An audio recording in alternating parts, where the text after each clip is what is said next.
Morning.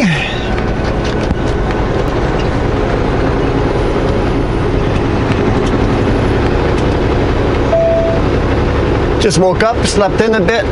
They don't unload till 9 a.m. in Merritt, so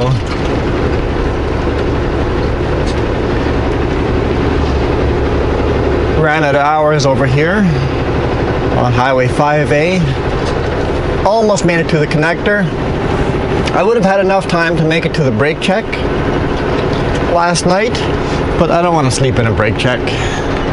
So this is the last pullout that I knew of before the brake check. Just before the connector highway, or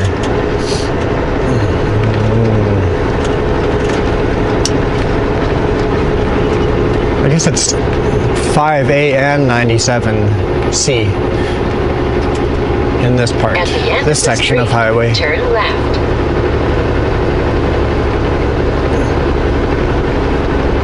I guess technically the connector starts here and goes east, because originally the connector connected this highway to the Okanagan.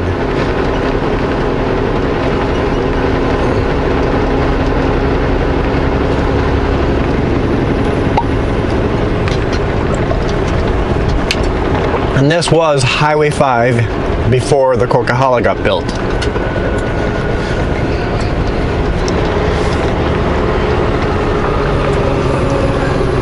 Turn left on Highway 5A.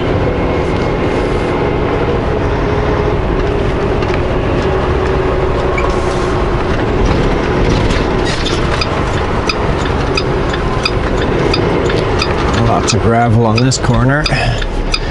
It's good. Blind corner there, so I'm really glad they made this runway here, so you can get up to speed before you merge into one of the lanes. Continue on Highway 5A.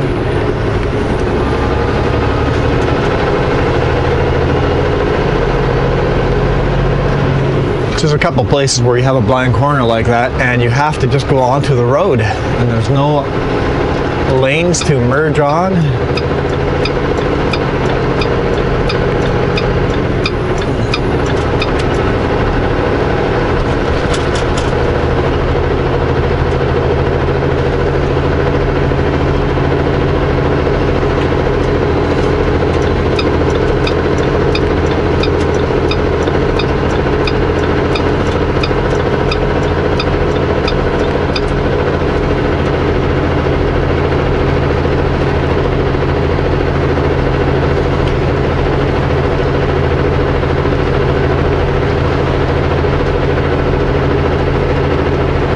Good, no rocks. There's so much gravel on the road here. I'm like expecting rocks to be thrown at me.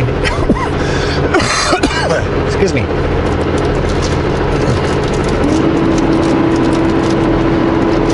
Looks like it's been doing a lot of melting overnight. I was afraid I'd be stuck in the pullout I was parked into, because it's so slushy yesterday. I'm like, it's gonna freeze overnight. All my tires are sitting in a divot no matter what I try. So I parked in the part of the pullout that was relatively steep uphill. My plans were like, if I can't get moving forward, if I'm parked uphill, I'll just try to get back going backwards, which I did. I first went and moved backwards, rolled it down the hill a little bit backwards. That way all the wheels break loose, no divots sitting in, and then pull forward with the lockers in. So it was no problem, but the snow was still pretty soft. I mean, it was kind of frozen. I was walking on it, but the truck was breaking right through it. So raindrops, huh?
quite hard over here. Beautiful. Yeah, I still don't know what we're doing after I'm unloaded in Merritt. I am excited about next week. Jess will be with me again. I suspect I'm going to be headed to Lavington to get a load there, head home, and then on Sunday head out to Spokane Valley. That would make me happy.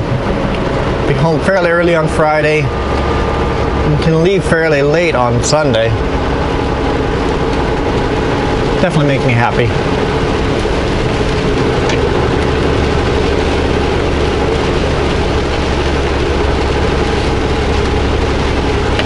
Yeah, this place where I'm delivering now, they used to always unload at 7 a.m., but they've changed their policies. I guess the way they work their forklift operators and stuff, they don't start unloading till 9 now.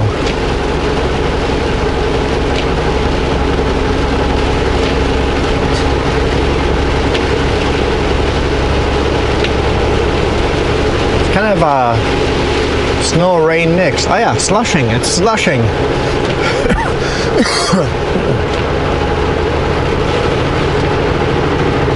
Going down pretty hard. Guessing at the higher elevation of the connector, it's probably a snowstorm up there. So if I am going to Lavington, it means I'll have to drive back over top of the connector. So it'll be interesting.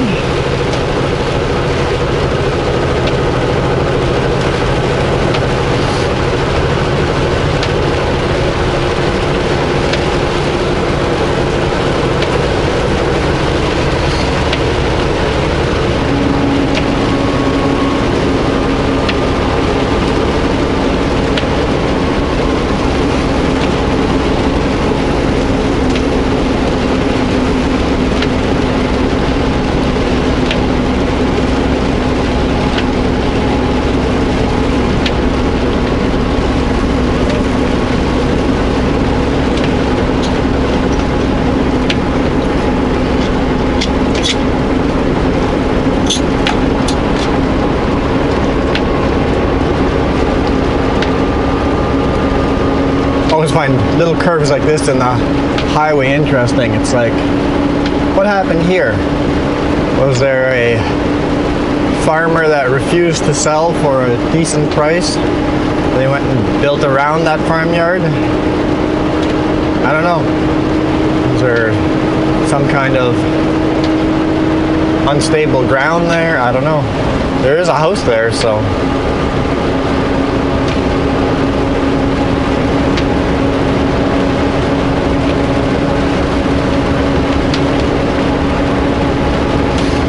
Maybe the farmer did not want the highway closer to his house. Who would, right?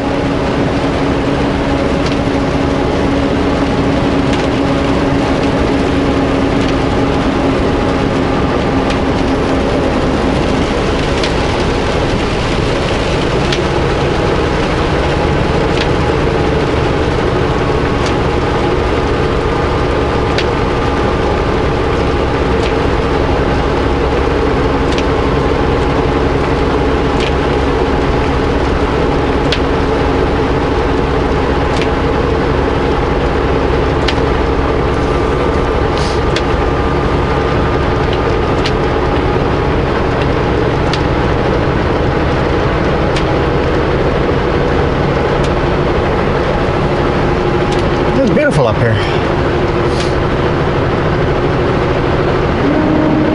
I always like changes of terrain, the variety of highways we see throughout a day, throughout a week, throughout a month.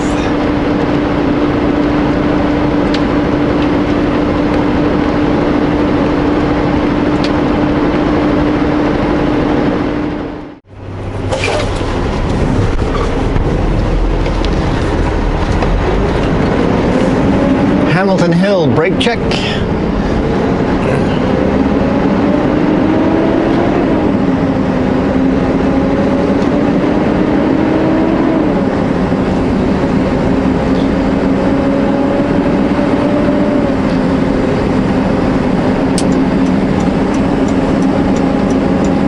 down nice and slow, or else you'll have burnt off your brakes by the time you're on the bottom.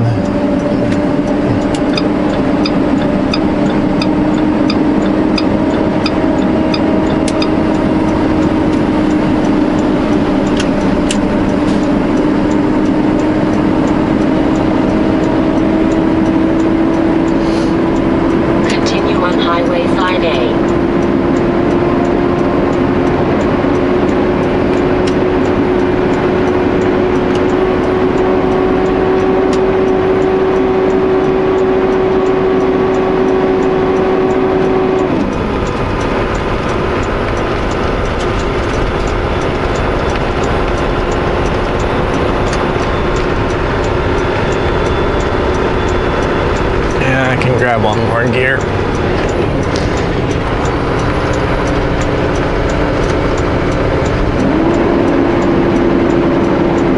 Always start in a gear a little too low.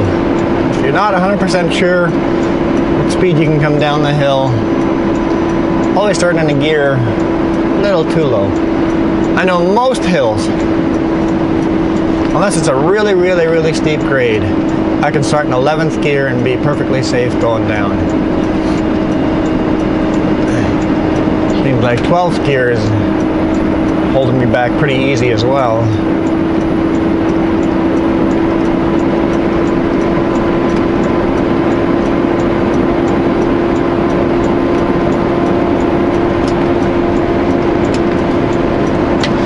Okay, let's try 13th.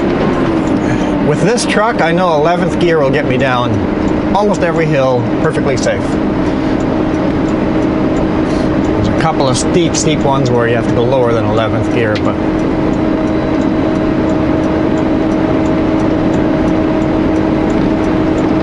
when I'm in 11th gear, I'm going slow enough that even if a hill is steeper, that I can quickly just hit the brakes, slow her down, get another lower gear without overheating the brakes. If you drag your brakes all the way down, they'll overheat, but if at the top you realize you're in a gear too high, hit the brakes fairly hard, slow it down right away, especially you're going slow already, 11th gear, you're going slow. If you try that with high gear, you're going to burn out the brakes so fast, not a good idea. But when you're going slow like that, you have the ability to slow down and get a lower gear.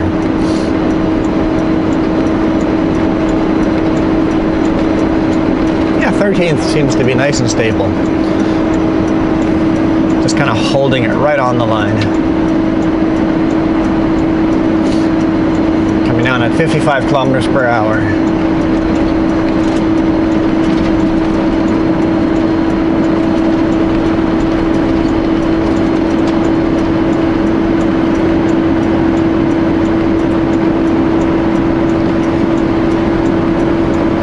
Is hidden in there, camouflaged in with the fields.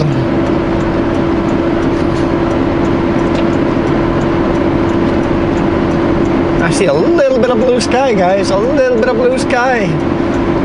That'd be nice if it was blue sky for the weekend, but I think the forecast is for rain.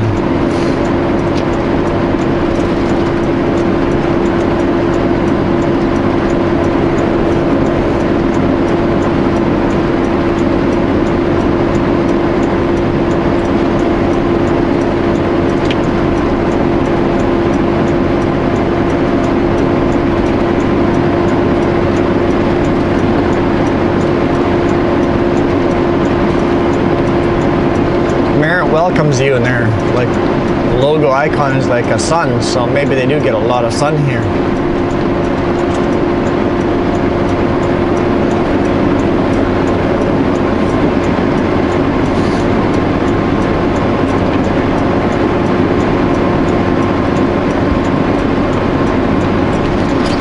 Runaway lane in 2 kilometers.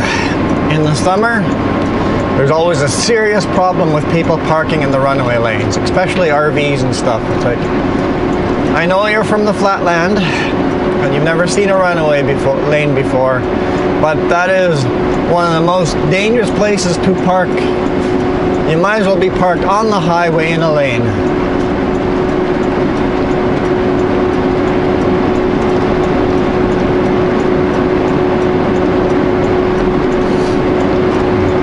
I'm runaway.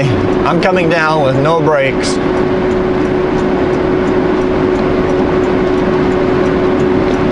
I'm driving right through you and there will be nothing left. A runaway can come down at higher speed, obviously, because no brakes, right? So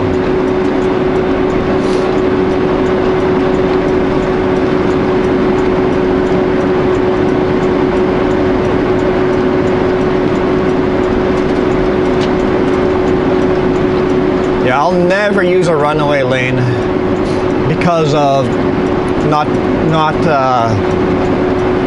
planning my brakes properly, right? The only reason I would ever use a runaway lane if there was some kind of huge mechanical breakdown.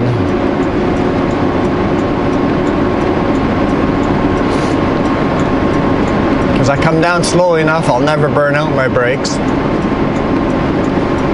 If an airline goes, it would just lock up all the brakes and stop me where I was. I'm not sure what circumstance, what kind of mechanical breakdown would force me to take the runaway lane.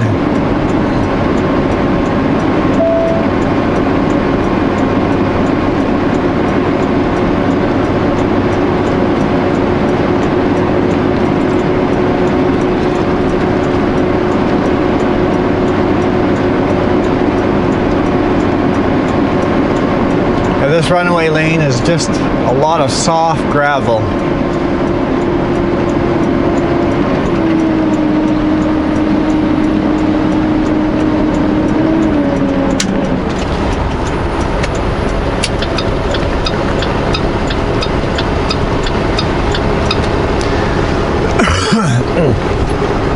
I do not want to go to Kamloops.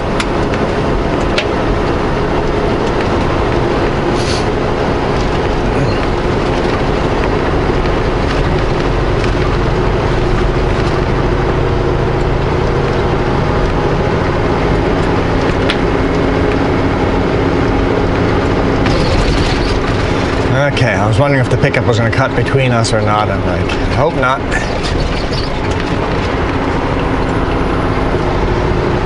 There's the Coquihalla here we're crossing over top of.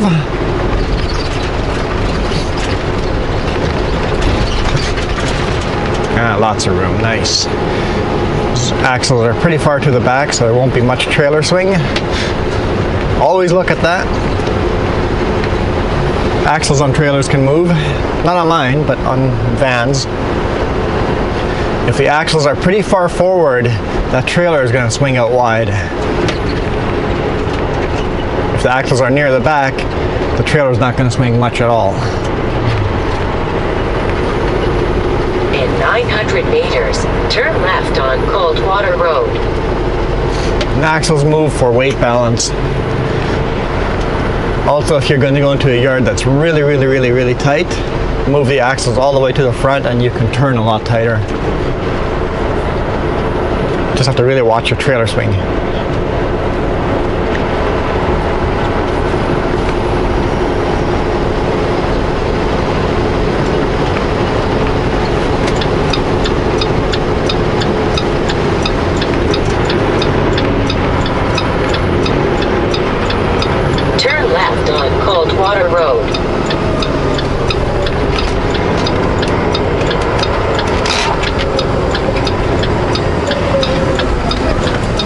Nobody around.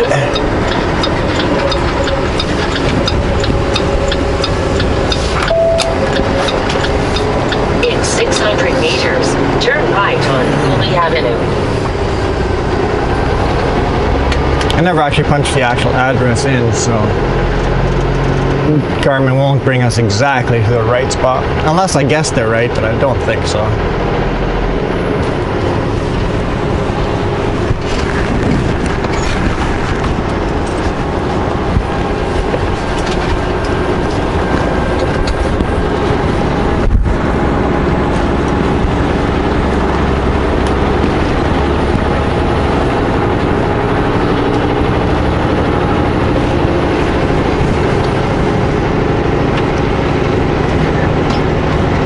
just delivered here often enough to know kind of where it is.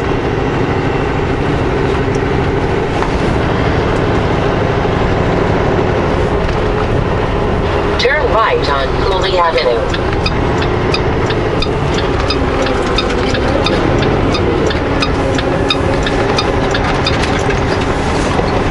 I could have slept over there in that little pull-out kind of there just before the corner. In 300 meters. I didn't have enough time to make it there, but 2945 Cooley Avenue. I was wondering how much snow there would be this time of year.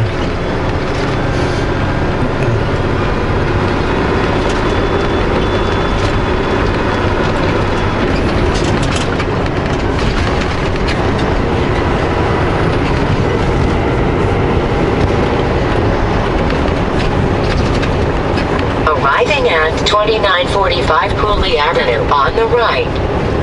It's actually on the left there, Garmin. But like I said, I never punched in the right address.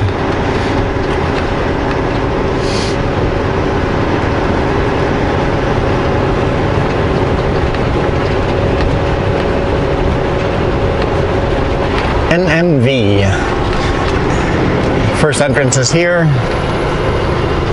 Doesn't say anywhere that's exit only, but it is.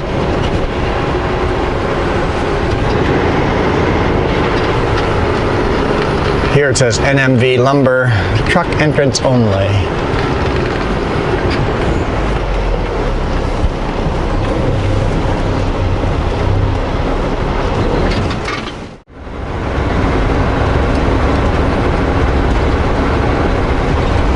Took a while to get unloaded. Hour and a half to get unloaded. Just 17 bundles on the back. I had him unstrapped, lickety split, and then just sat there forever before he came over and unloaded me. Unloaded me about halfway, and then he disappeared again. It looked like he was the only forklift driver there though today, so it looked like he was doing multiple jobs at the same time. Had to make sure the mill was running and everything in there was moved properly. So, not his fault that it took a long time to unload, but I was hoping to get home earlier. That's okay. The prediction is correct. We're headed to Lavington. I'll get there probably around 1ish. Load there and then head home. So it'll probably take an hour to 2 hours to load there. So say worst case 3 o'clock I'm leaving there. Another 2 hours to get home. Be home by 5 p.m. So not as early as I wanted to be, but still gonna be home before. Apparently there's a snowstorm supposed to come in tonight, so I'll get home before that snowstorm hits. And the snowstorm probably won't hit in the valley. So as soon as I make it over this pass over here, I'll be fine.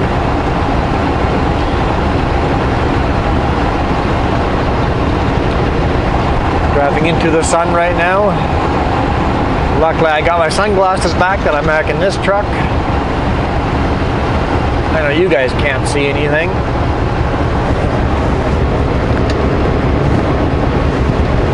What happens if I put my sunglasses over the lens?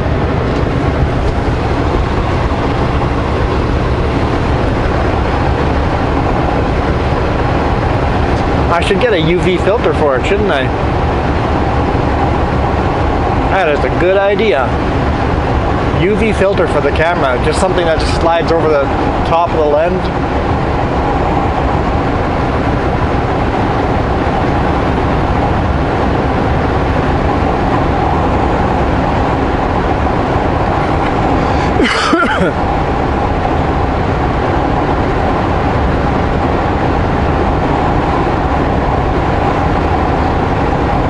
Because I know I had a UV filter for my GoPro back in the day, so I'm gonna have to look into that. Oop. Didn't see that pothole till it was too late, but luckily I missed most of it.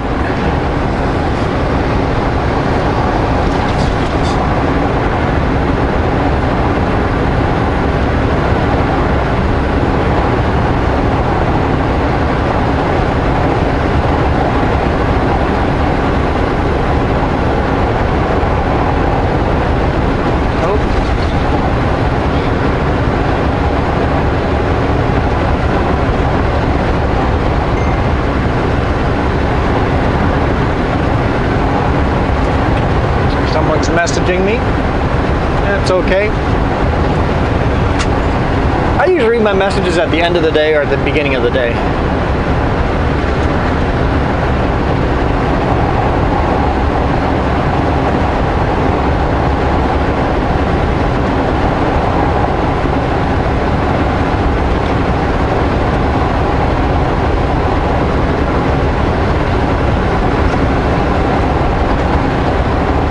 Or if I have to sit and wait for a long time to get loaded or unloaded, then I'll go through some messages and read them.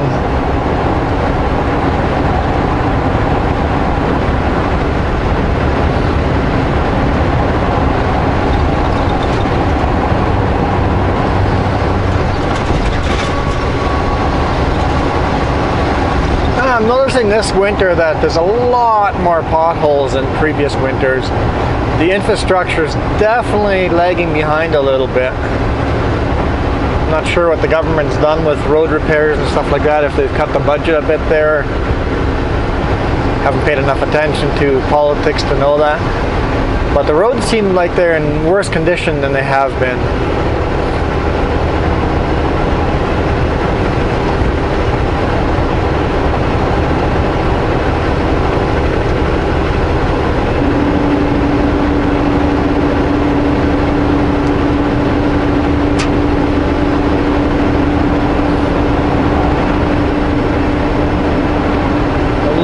Rest area. It's a brand new rest area. Really nice modern rest area. EV charging, big rig parking area, heated restrooms. Away from the main highway.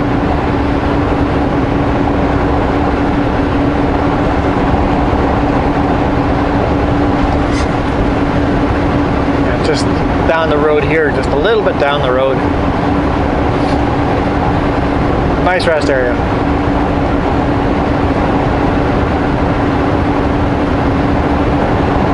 Modern US style rest area.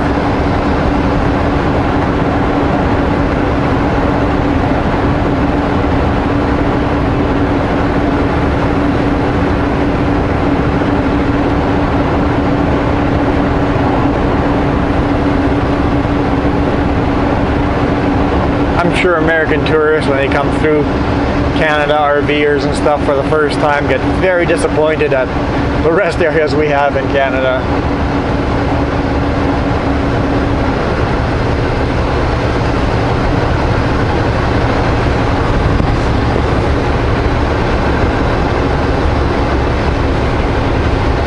I always find the connector to be a bit of a boring highway because even though you're at really high elevation, it doesn't feel like you're at high elevation. They're all just small little mountains, lots of trees.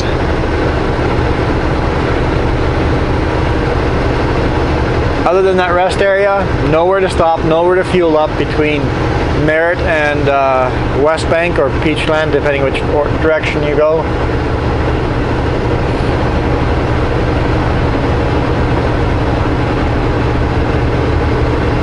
100 kilometers of desolation.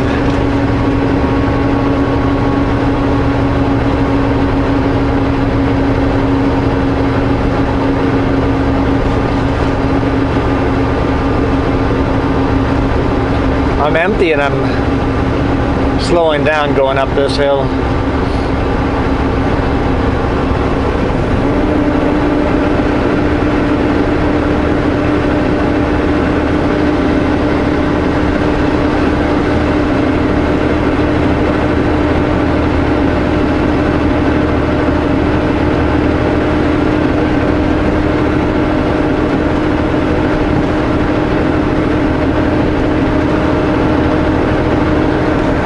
See more blue sky towards the Okanagan, so hopefully get some sunshine today.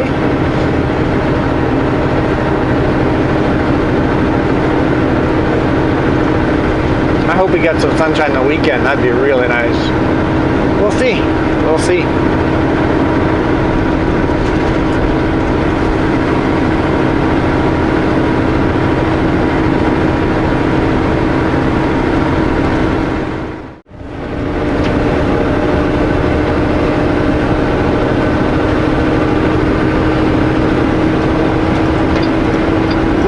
here as we're getting higher up.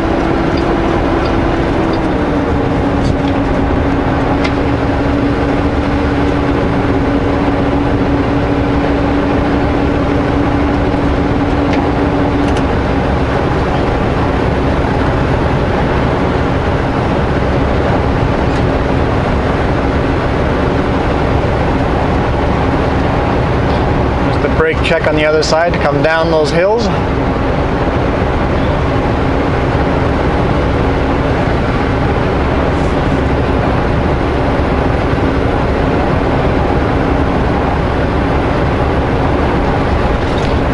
Yeah, the lane of travel here is interesting.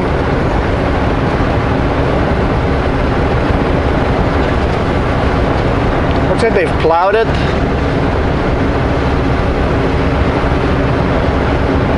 Gusty up here though. Plowed it so that there's no actual, like there's just a small little layer of snow here, but definitely gotta watch going down here, I think. Should we turn our engine brakes off? Yeah, there's a breeze. Did I not close the passenger door all the way? With that wind, it feels like it's blowing right into the truck. Windows are closed. I bet you that door is only clicked on its first notch. When we get to the brake check, I'll have to make sure that door is closed all the way.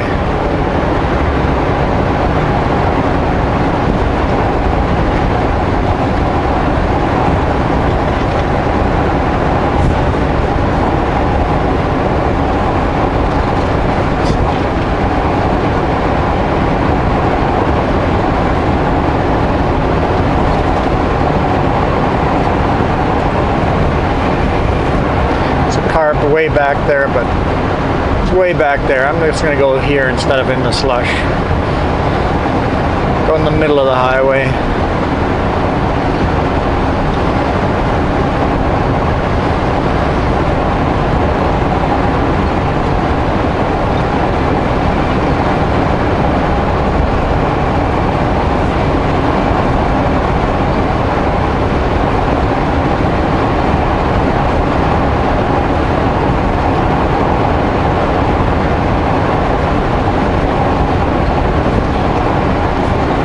Not complaining though. This is much better than black ice. A little bit of slush. It creates resistance on the wheels, so it slows you down and you can still spin out on this stuff pretty easily, but at least it's not black ice. Black ice is the scariest stuff. If you hit a section where it's just black ice and it's not going to stop after a mile or two, just pull over and stop and call it a night. Or if this is black ice now, pull over and wait for it to melt another hour or two and then go again.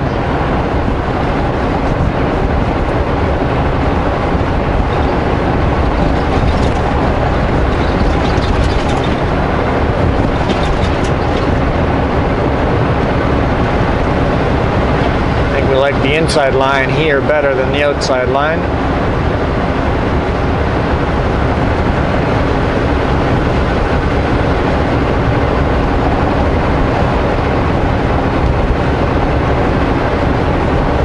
And yes, it looks like I'm driving very fast for these conditions. I assure you I'm driving under the speed limit. Quite a bit under the speed limit. There's always a comment here and there that I'm asking for driving so fast. I'm not driving fast. It is the wide lens camera that makes it feel like I am driving fast.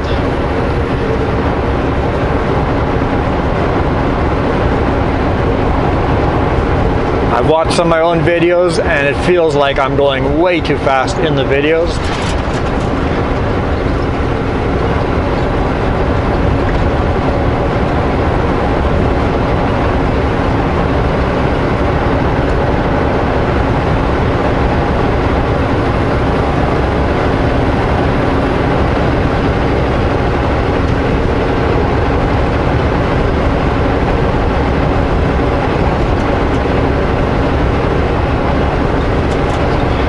Get to the brake check, I'll have to make sure I clean off the lights and all that too.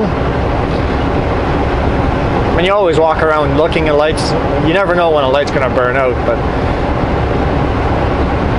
got to remember to clean off the tail lights as well. I usually do, but every now and then I forget. I pull out of the brake check and go, oh no, I was going to clean the rear lights. I looked at them and said, yes, I need to clean those. They're so mucky though, I don't want to clean them. A really good trick is to grab some of the snow on the side of the road, rub that snow into the lights, and then clear the snow off the lights. Much cleaner and actually does a much better job of clearing the light. If they're mucky, all you're doing is spreading the mud around. That's what I usually do. Pick up a handful of snow and work it into the lights.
Watch out when you hit slushy sections like this.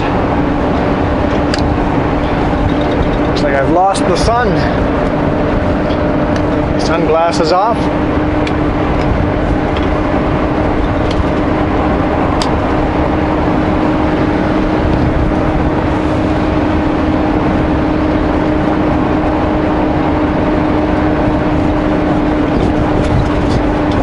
I've got the power divider lock on.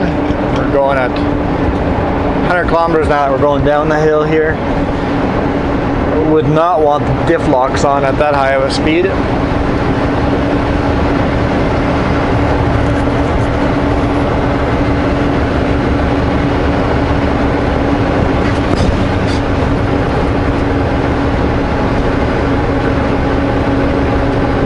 trying to think, where's the most grip? Be okay here on this side. Don't know if the black stuff is slippery or not, so I'll keep my tires on the white stuff if I can. It looks slushy here. Yeah.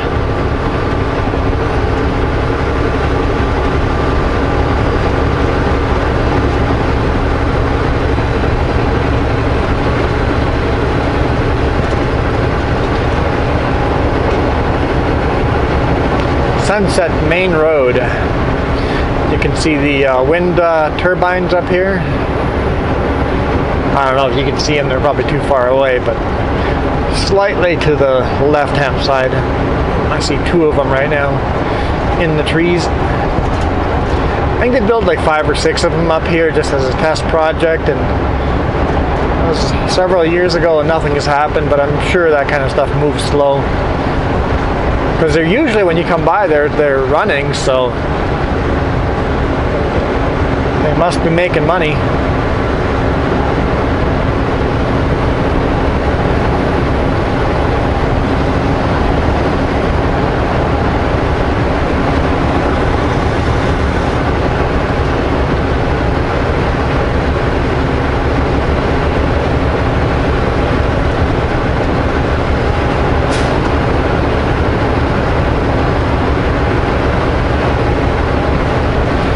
Oh, it looks like we might be running into fog on the way down. Sunshine behind us, but not in the Okanagan Valley.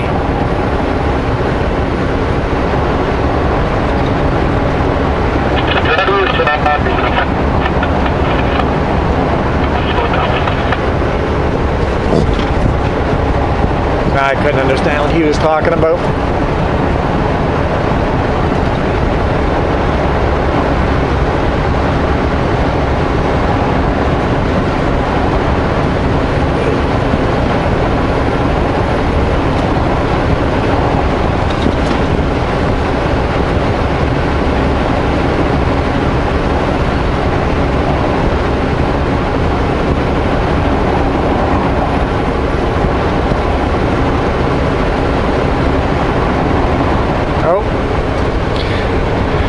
Slower down.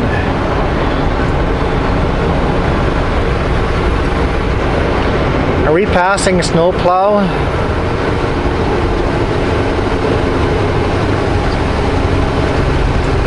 On the right hand side? It looks like they've got a guide vehicle there, so they block this lane unless they want us to pass. Looks like they're communicating and allowing us to pass. That's what it looks like to me.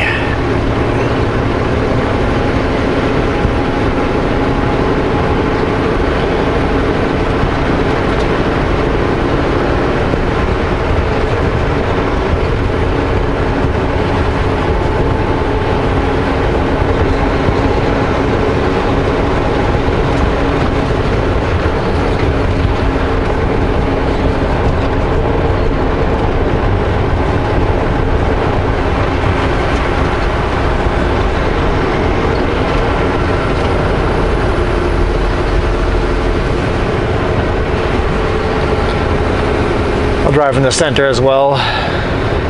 Oh, looks like he's going to this side. Everyone going around my right side. 10-4, thank you. Oh.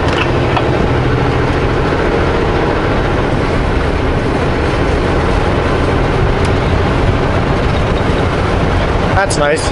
You can go on the radio and communicate.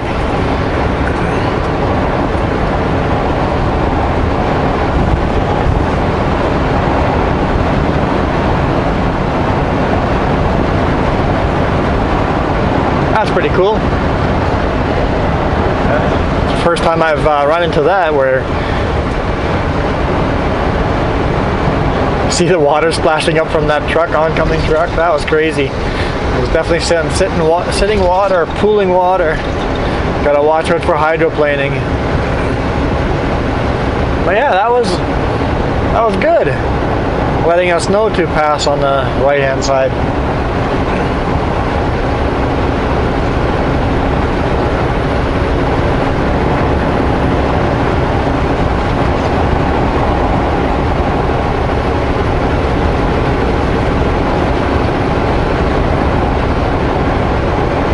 So they waited till there was a section that was no snow where he wouldn't be plowing, and then allow us by. Cool.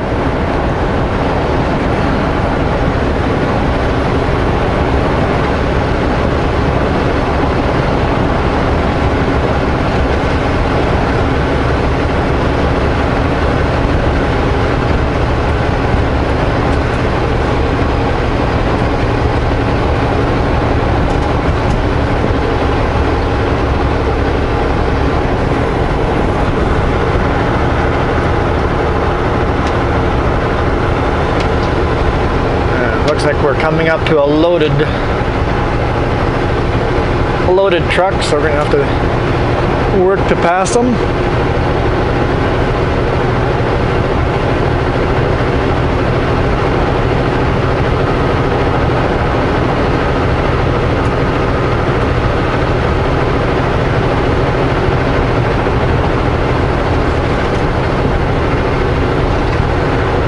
Another lane looks pretty good.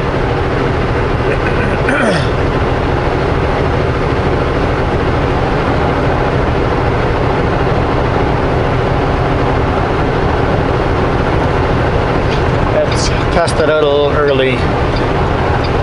I don't need to pull over yet, but this way I can test it out, make sure that I feel safe. Continuing on beside him.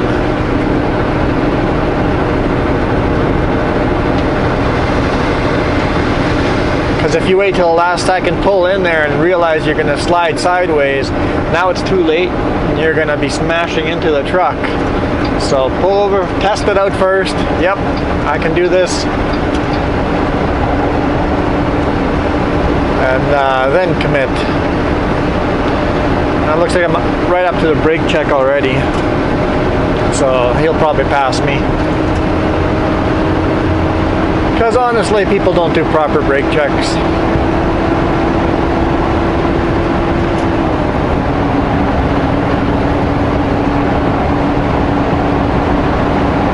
Yep, it looks like we're going to be going down in fog.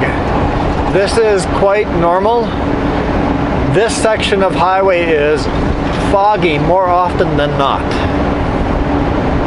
Just the way the mountains are, it is foggy here very often.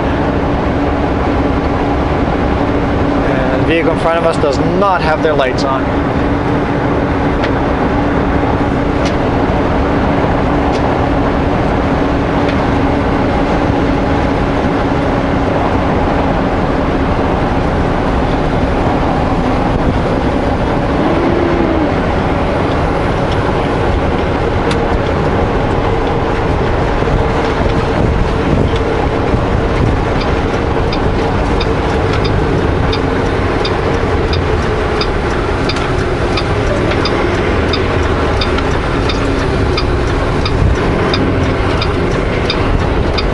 This guy's moving, so we'll go on this side. Oh, that is bumpy. I need to clear that snow better.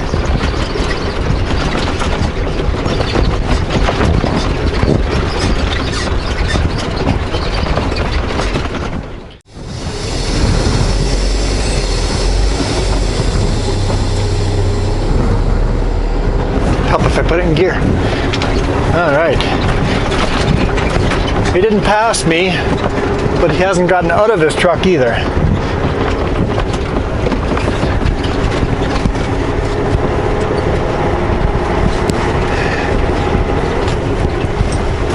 But, like I said, technically that is legal.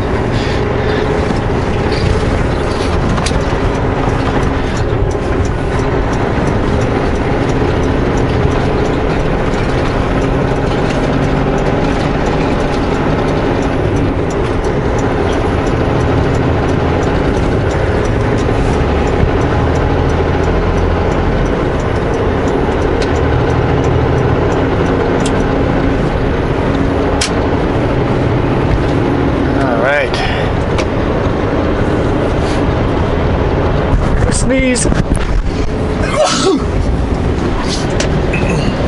Excuse me.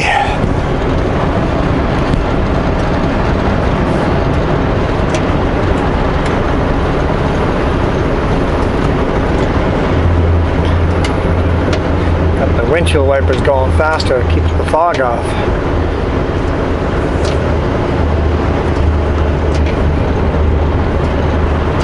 Saw brake lights. Okay, there they are. Okay, I see brake lights. I can go faster than that, but they can't, so we'll see if we can slowly catch up with them and then see if we can safely pass them.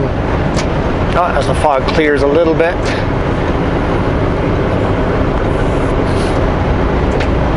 Looks like they're speeding up too as the fog's clearing up. Okay. If that's it for the fog, we're lucky then.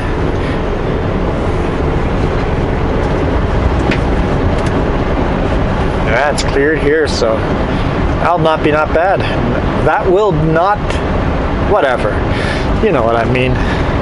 Because sometimes it's miles of fog, almost all the way down you get fog, but if that's it, we're good.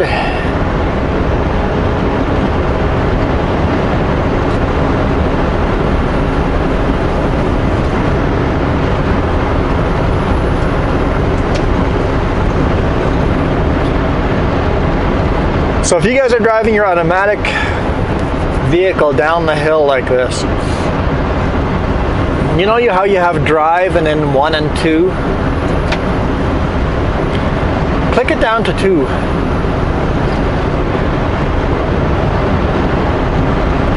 And you'll use a lot less brakes.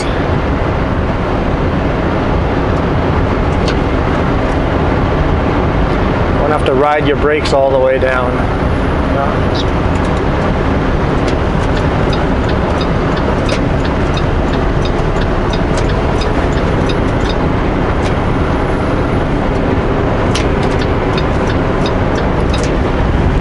It's going really slow.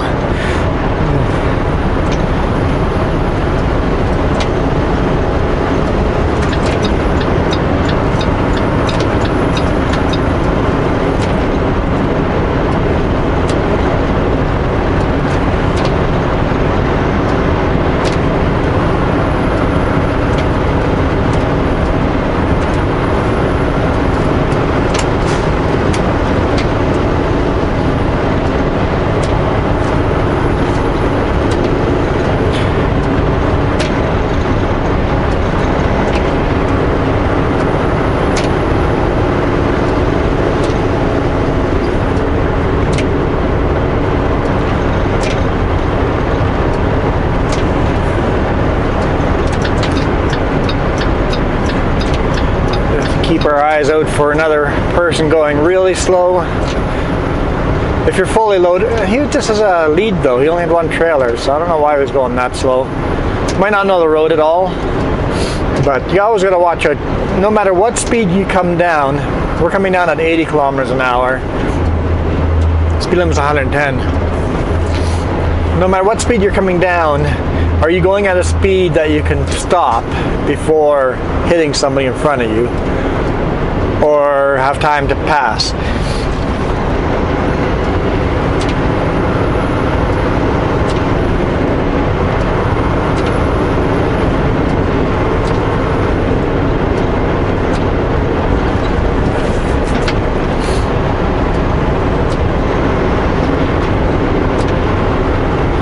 Just kind of holding it at 80 kilometers. Jake brakes would slow me down a lot more than 80. I guess I could just change it to 2.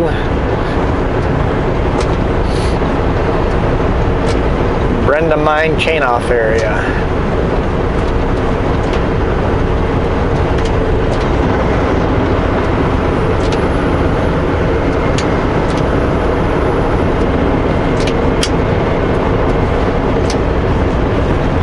Always looking for lights in my mirror too, just in case somebody else is coming down a lot faster than I am, which they could be. If I'm doing 80, the speed limit is 110, people could be coming down a lot faster.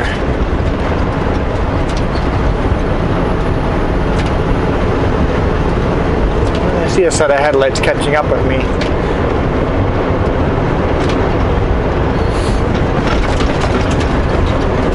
Catching up slow though, so.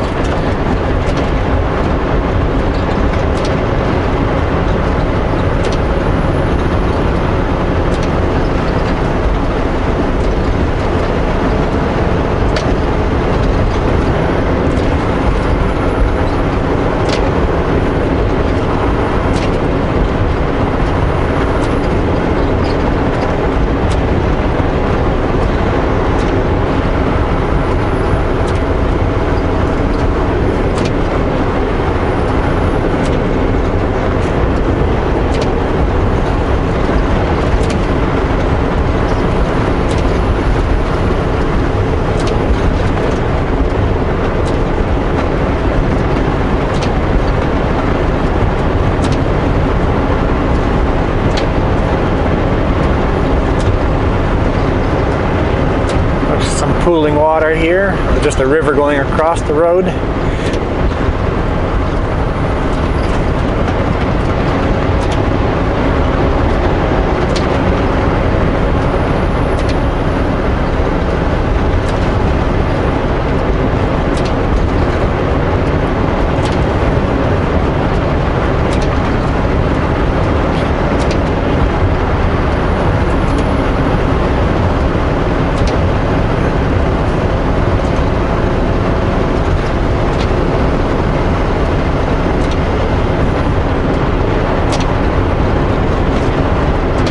still about 19 kilometers from the bottom.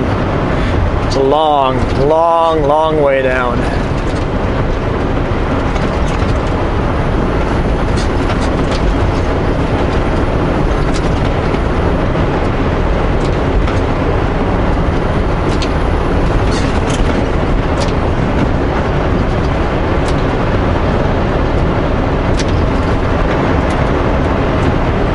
Yeah, anyone riding their brakes all the way down this is going to be in serious trouble by the time they get to the bottom. Pretty cool that the no post has so much snow on top of them. The snow ridge on top of the no post is almost as high as the no post themselves.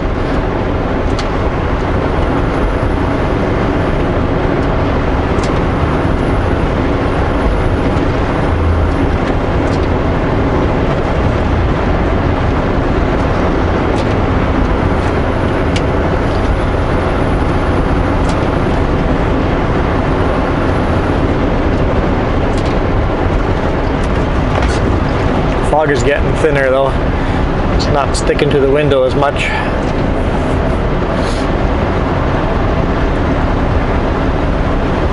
Another river across the road.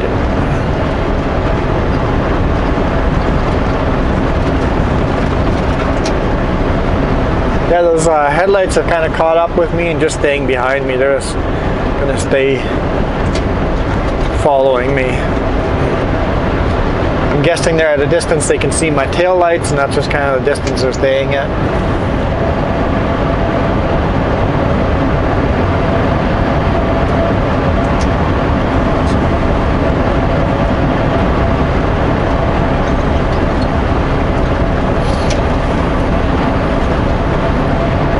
Yeah, I think I'm going to speed up here.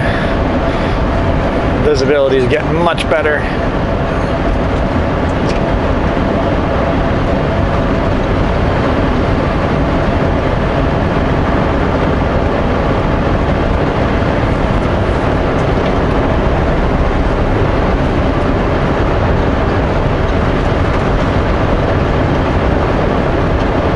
Yeah, all that water on the road would make me nervous if I was in a car.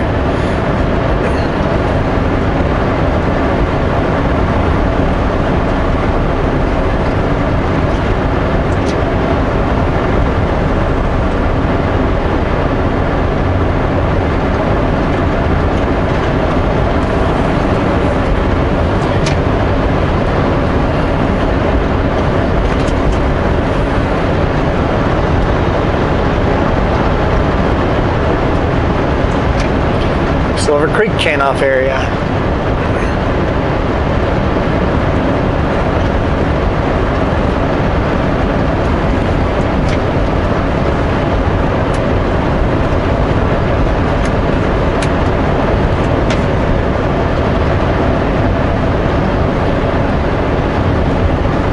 I think Silver Creek is the one that it's got lots of parking space.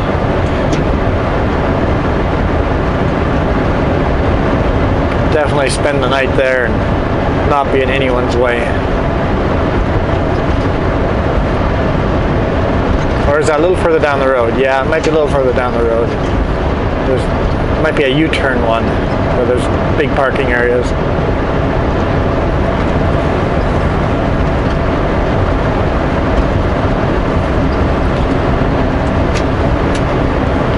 Sped up a bit, still doing under 100. Doing about 94. GPS says 94. I was going to say 95, but GPS says 94.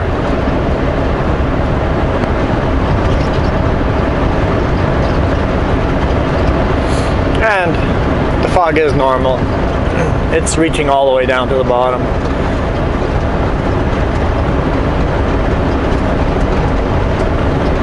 Which means the Okanagan is covered in thick clouds. No hope for sunshine there. Well, looks like we're at the bottom of the fog. We're at the bottom of the fog. I think we're starting to clear right up.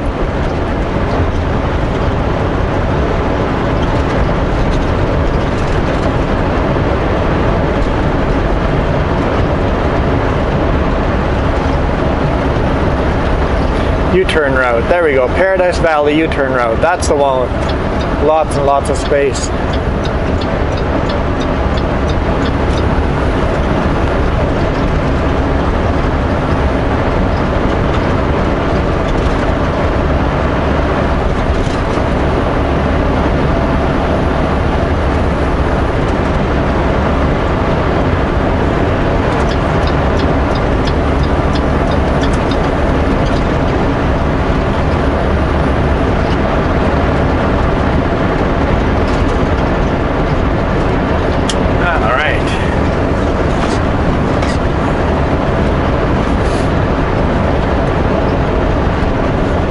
Still got 9 kilometers to go before we get off of the highway. And even then we're not technically all the way down, but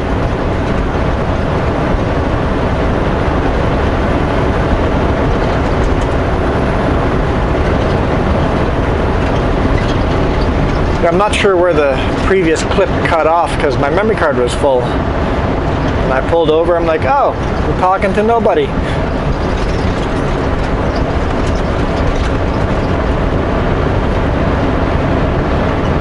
I keep filling more than one memory card, so that's okay. You guys like more videos, right?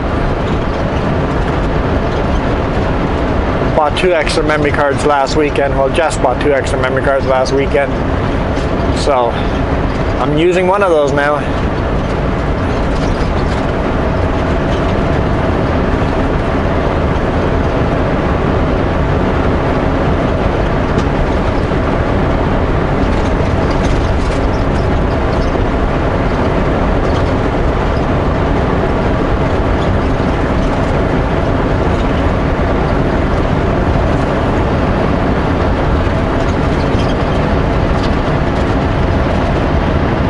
Like a ceiling of clouds.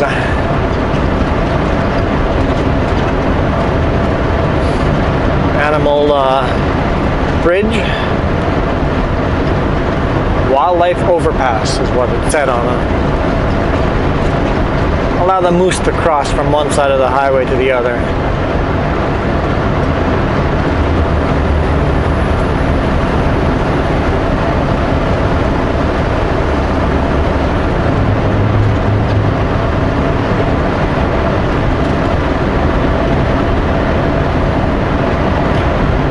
We should see Okanagan Lake pop out over here pretty soon. I think over the next little hill. It'll be on our right hand side.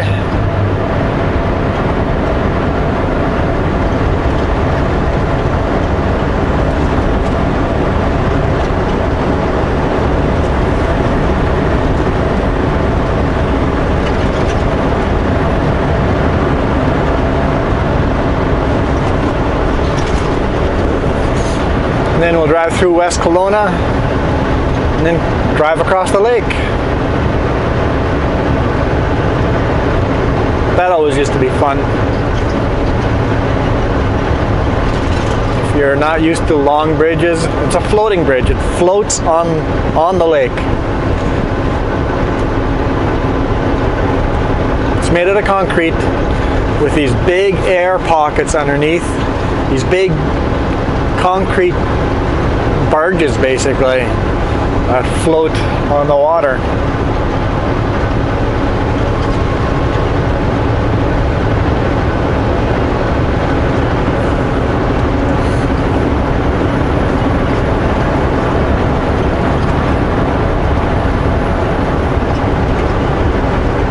It's a little tourist info that is rarely open.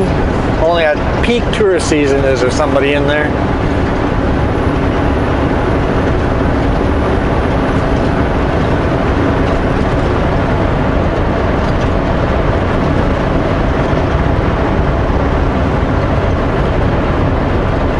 There's the lake. Looking like the sun wants to poke through a couple of spots. Home is south to the right hand side. We've got to go left. 2.5 kilometers. Keep left to Highway 97 North. Left to Vernon. And then grab our load there, and then turn around and come back home.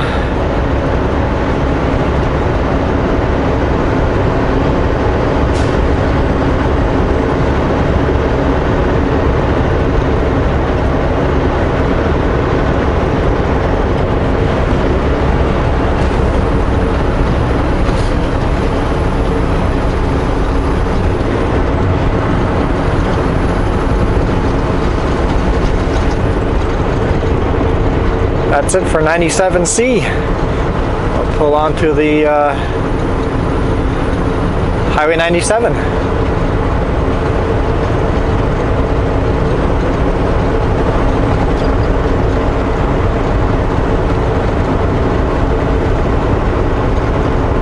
Lake looks pretty calm. I mean, there's waves on it, but not terrible.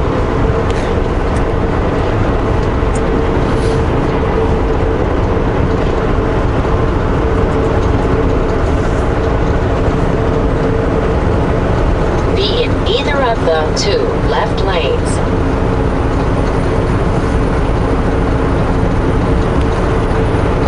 Freeway ends.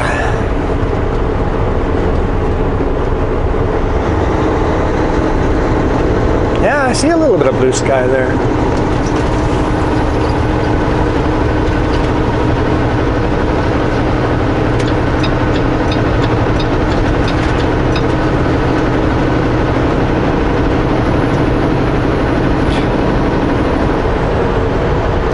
Looks like the forest here is starting to come back. Forest fire wiped this out several years ago, but it looks like it's starting to come back nicely.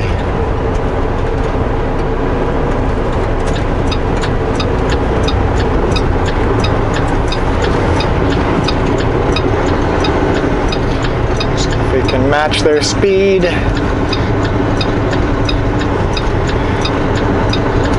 Get in between them very nicely. Continue on Highway 97.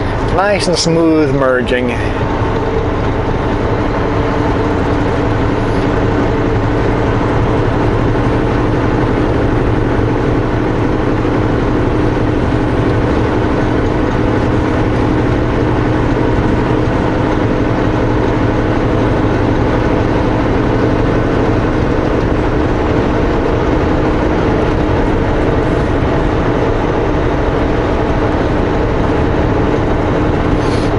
Steam coming off those kilns there, drying the lumber.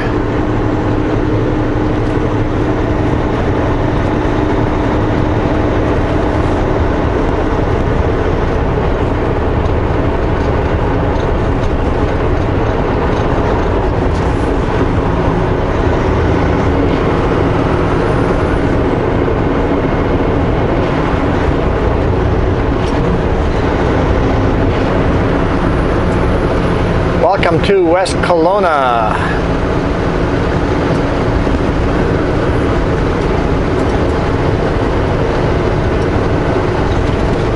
Yeah, I was slowing down at the top of the hill because I know it's 70 at the bottom.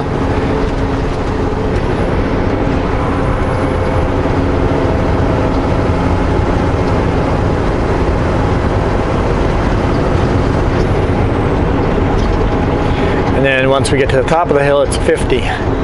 That one's easy to get to. Just take your foot off the throttle a little bit and you'll slow it right down.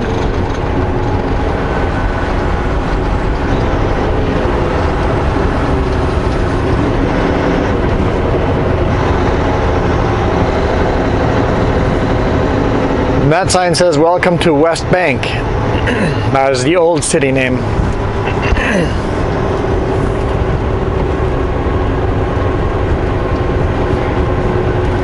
And it was definitely controversial, the change name, or the name change. Yeah. Excuse me.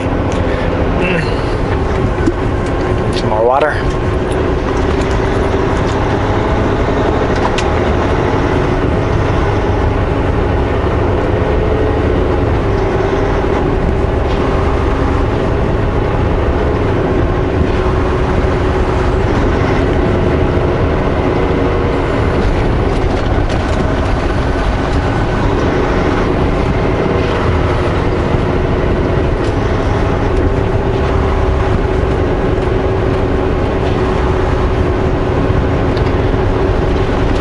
pay a lot of attention to pedestrians here.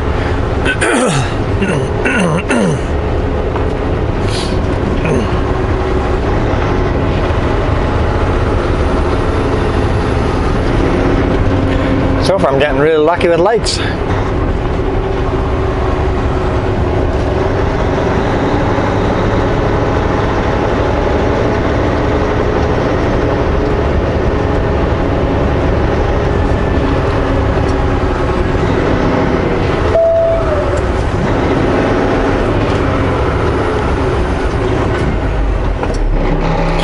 You know you're turning, let's use signal lights. Blinky blinky. There you go, blinky blinky. A little earlier next time. Once you've started turning, I already know you're turning. The point to blinky blinky is to tell someone I am about to turn.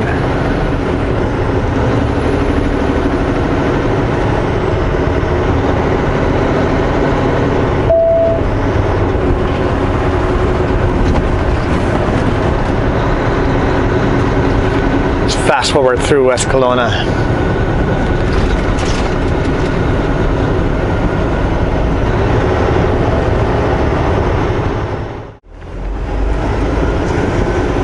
I always gotta love this part of the day. Traffic jam part of the day.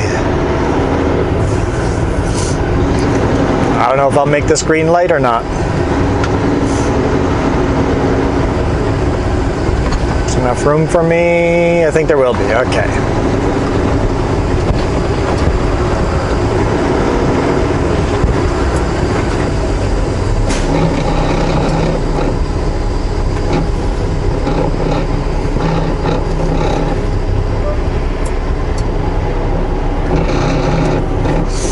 Welcome to Kelowna, where you sit in traffic jams like this all the time.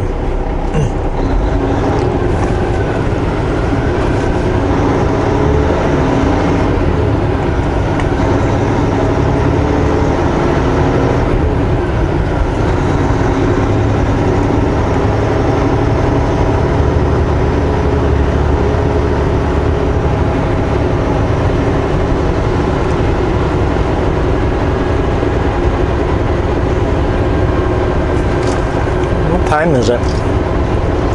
11:50, so it's almost noon. Which is strange to have a traffic jam this time of day. Usually it's first thing in the morning and then in the afternoon. Right when I'm supposed to be coming back through Kelowna, there'll be a traffic jam the other direction.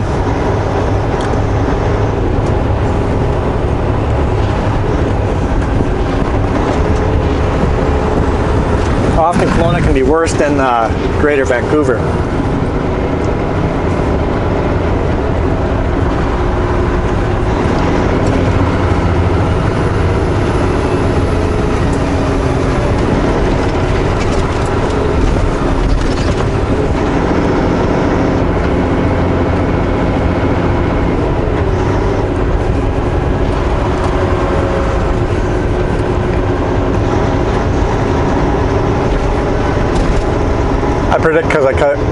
I predict because I'm leaving a big space like this, someone's gonna dart into this lane.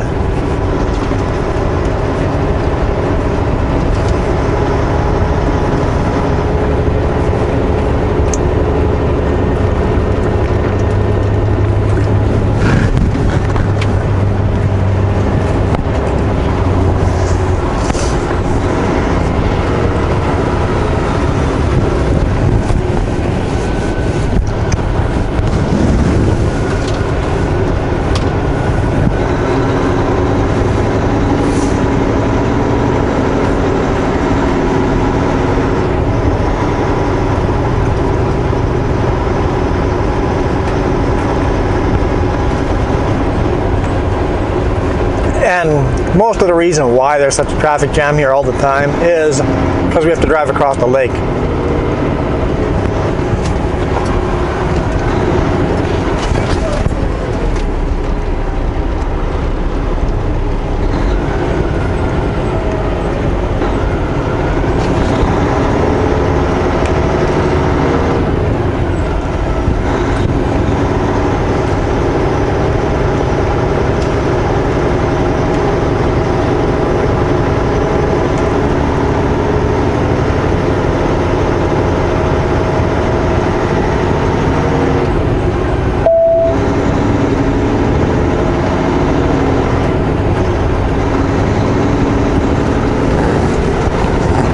and why the traffic is like breathing, slows down, speeds up, slows down, speeds up. It's all the red lights in Kelowna.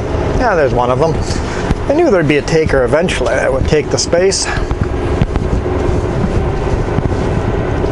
Thinking that this lane is faster than the other. The second he pulls in there, the other lane goes faster.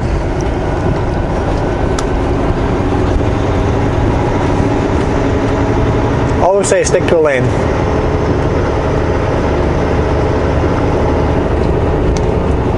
You can see the bridge there in the background.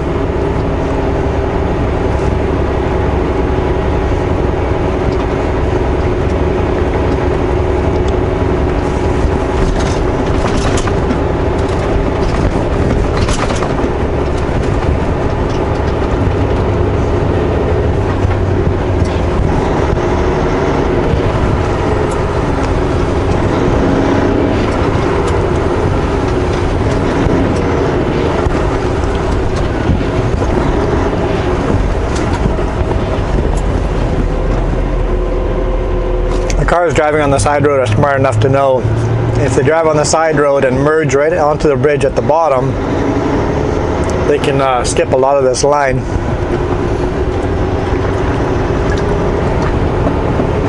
Can't say I blame them.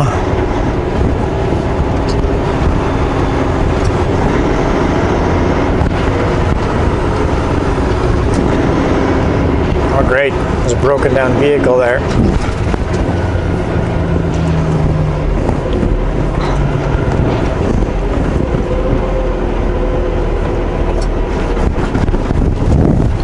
That doesn't help a traffic jam.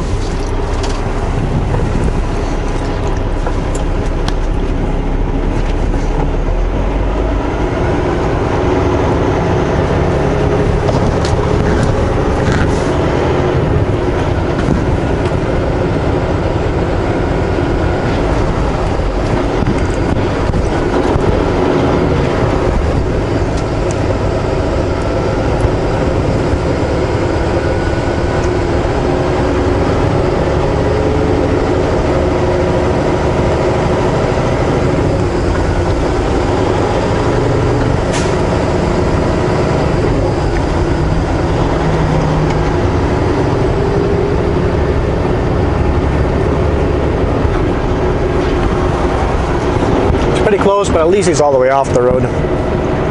Oh, the pickup went back in that lane after losing a whole bunch of spots.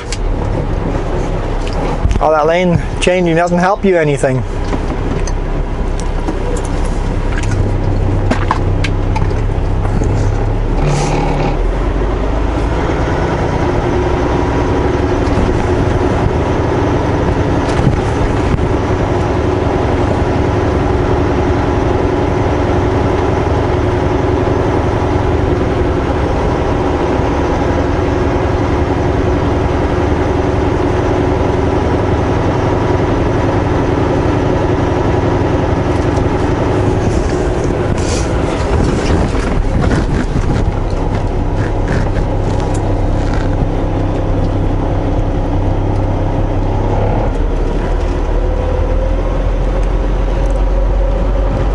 Should start flowing a little smoother right after this merge. I guess there's still all those red lights we have to go through, but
got one brake light out. Now we'll cross this floating bridge nice and slow.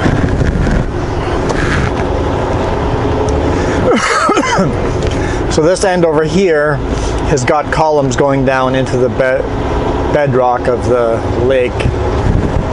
It's built so that tall enough for the sailboats that are on the lake can fit underneath here.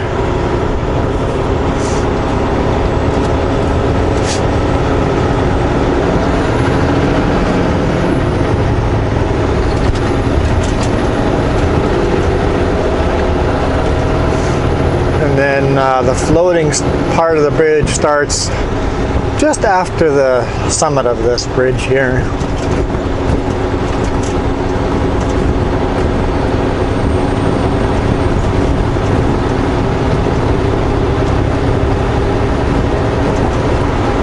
Right at this intersection here where you can see the line, that's where it starts floating after this. So after this is a floating bridge.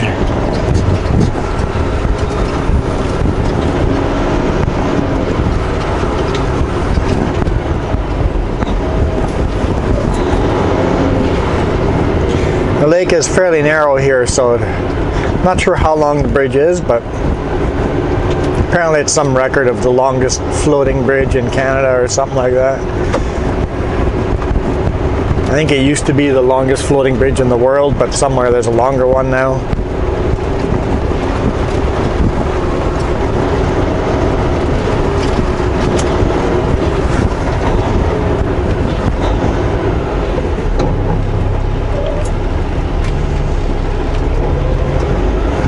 No stopping on bridge. Well, too bad. We have to.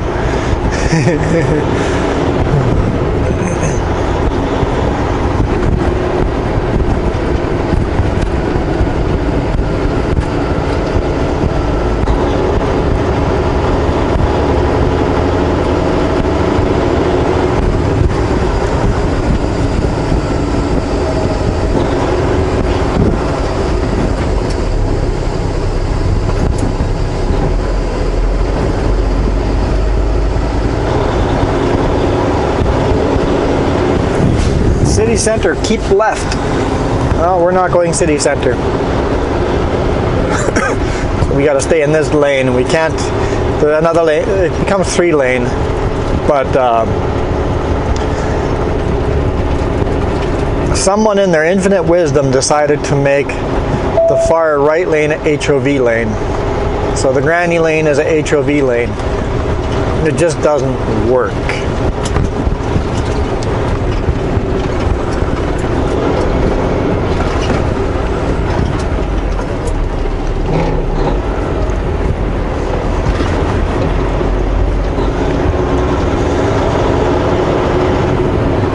The orange structures here on the right are part of the old bridge.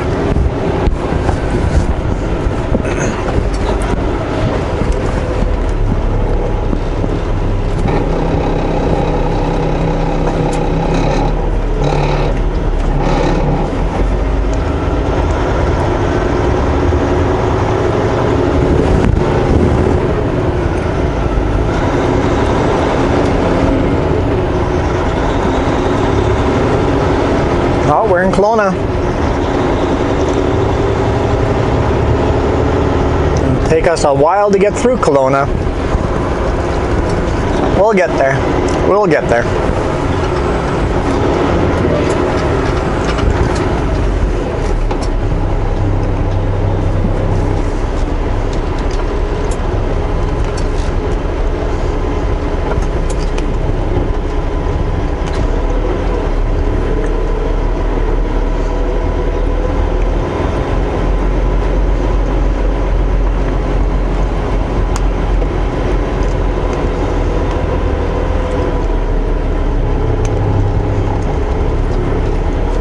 Chocolate covered almonds are really good.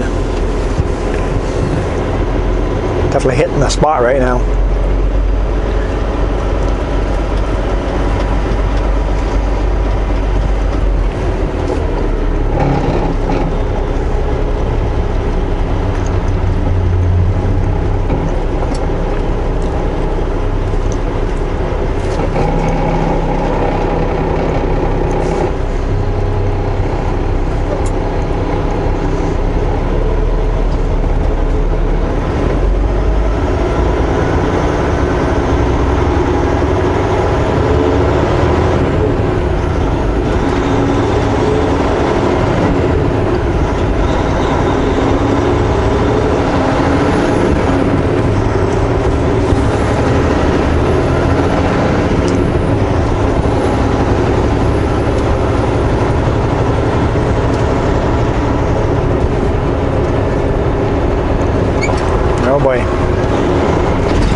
Seems like we're moving a little quicker now.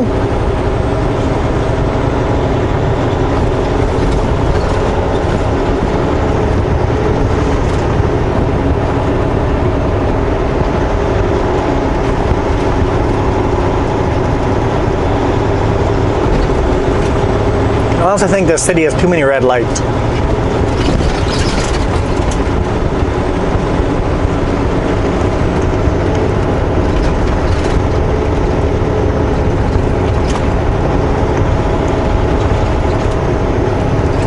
I think if they shut some of these intersections down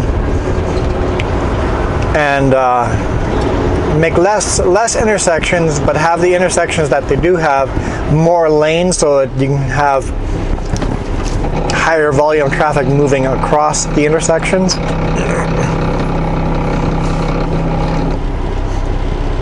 I think would do the city wonders, getting traffic moving a little better. Anyway, you guys can see what I mean by the HOV lane on the right hand side.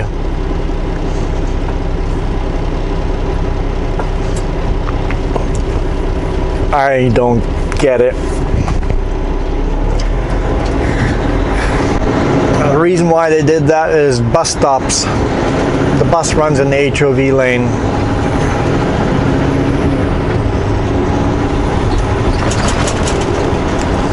In my opinion, a good way of fixing this city would be moving this highway over, get rid of the sidewalk, move this highway right over to the sidewalk, get rid of the sidewalk, move the other side of the highway right over to the sidewalk, build the sidewalk in the center, build the bus stops in the center, and have the center lane as the HOV lane.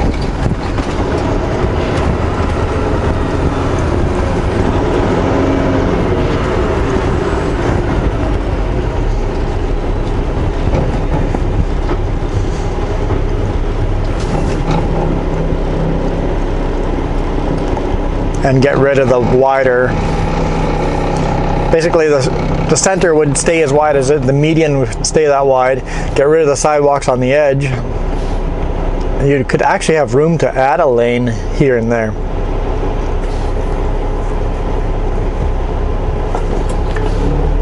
And of course, build another bridge over the river, or over the lake.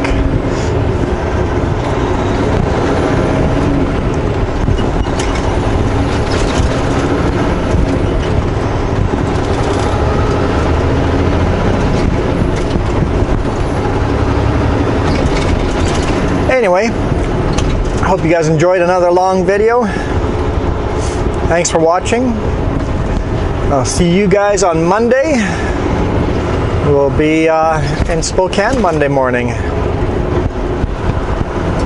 You guys rock. Also, thank you for the comments coming in from the video I did 2 weeks ago about everybody is welcome here. I noticed there's lots of thumbs ups on that video, not a lot of comments. A lot of you guys don't want to get into politics and stuff. Some of you guys might disagree with me.